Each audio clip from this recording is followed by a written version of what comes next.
Hello, I'm Sheldon Axle, the author of Linear Algebra Done Right.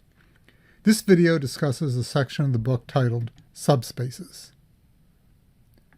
Before we get started with subspaces, remember that F denotes either the field R of real numbers or the field C of complex numbers. From now on, let's also have the convention that V denotes a vector space over F. The advantage of having this assumption is that we do not need to keep putting in the hypothesis of each result, let V be a vector space. The phrase vector space over F simply means that F is the scalar field. So for example, we call V a real vector space or a vector space over R when F is equal to R, and we call V a complex vector space or a vector space over C when F is the field of complex numbers C. The notion of subspace will lead us to a lot more examples of vector spaces. Here's the definition of subspace. A subset U of V is called a subspace of V if U is also a vector space using the same addition and scalar multiplication as on V. Let's look at a simple example. If we let U be the set of all elements of F3 whose third coordinate is 0, that's a subspace. Using the same addition and scalar multiplication as on V, this set is a vector space in its own right, and thus it is a subspace of F3. Before we give other examples of subspaces, let's look at this theorem, which gives an easy condition for checking whether a subset U of V is a subspace of V. Here's the result.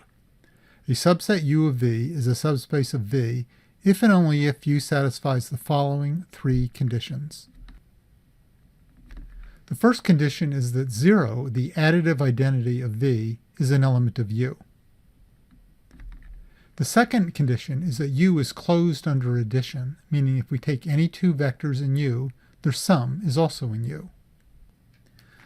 The third condition is that U is closed under scalar multiplication, meaning that if we take any scalar and any element of U, the product is also an element of U. These three conditions are often easy to check. The reason that we do not need to check the other properties of a vector space is that they are automatically satisfied. For example, one of the conditions is commutativity of addition. But addition is clearly commutative in U because it's commutative in V, and U is a subset of V. Let's use this result to look at some other examples of subspaces. Remember, we just need to check these three properties, that we have the additive identity, that our set is closed under addition, and that it is closed under scalar multiplication.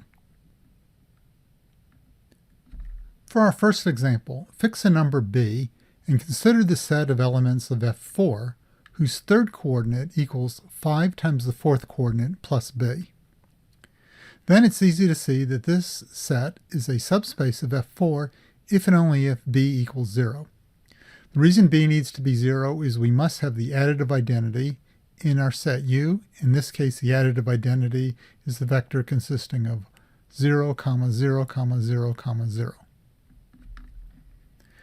For our next example, let's consider the set of all continuous real-valued functions defined on the closed interval from 0 to 1. This is a subset of the set of all functions defined from the closed interval 0, 1 to the real line. It is a subspace because the function 0, the function that's 0 everywhere, is continuous. That's our first condition. We also have that the sum of two continuous real-valued functions is continuous. That's the second condition. And we also know that a constant times a continuous real-valued function is continuous. That's the third condition for being a subspace. Our third example is similar. Now we will consider the vector space of all real-valued functions defined on the real line. Our subset U is a set of all differentiable real-valued functions defined on the real line. And again, this is a subspace. The reason is the constant function 0 is differentiable. That's our first condition. The sum of two differentiable functions is differentiable. That's our second condition. And a constant times a differentiable function is differentiable. That's our third condition. Notice that both of the last two examples, it's rather natural to think about things being subspaces because it reflects properties of continuity and differentiability, namely the sum of two continuous functions is continuous, sum of two differentiable functions is differentiable, and a constant times continuous function is continuous, constant times a differentiable function is differentiable.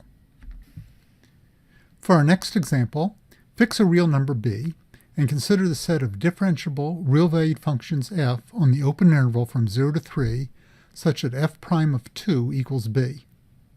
It's easy to see that this is a subspace of the set of all functions from the open interval 0, 3 to r, if and only if b is 0. Again, the reason we need for b to be 0 is we need the function that's identically 0 to be in this set, and the derivative of that function at 2 is 0. For our next example, the vector space will be C infinity, which is a set of all sequences of complex numbers. Our subset will be the set of all sequences of complex numbers with limit 0. This subset is indeed a subspace of C infinity because it satisfies three properties. The additive identity of C infinity is a sequence of all zeros. That sequence obviously has limit 0. That's our first condition. If we take two sequences with limit 0, their sum also has limit 0. Thus, the second condition is satisfied. If we take a sequence with limit 0 and multiply it by a constant, we get a new sequence that also has limit 0. That shows that the third condition is satisfied.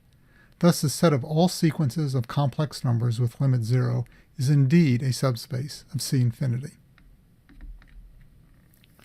If we consider the vector space R2, we can actually list all the subspaces. They're precisely the set consisting of just 0, the set consisting of all of R2, and all lines in R2 through the origin. Now let's go to R3. The subspaces of R3 are precisely the set consisting just of 0, the set consisting of all of R3, all lines in R3 through the origin, and all planes in R3 through the origin. For these last two examples, to verify that these are indeed the only subspaces requires a little bit of theory that we'll learn later. Now we need to define the notion of the sum of a finite collection of subsets of V. So suppose we have subsets U1, U2, up to UM of V. We define their sum to be all elements of the form something in U1 plus something in U2 plus etc. up to we get to something in UM. Although we have defined the sum of arbitrary subsets of V, usually we are interested only in taking the sum of subspaces of V. Here's an interesting result about that. Suppose we have subspaces now, U1 up to UM of V.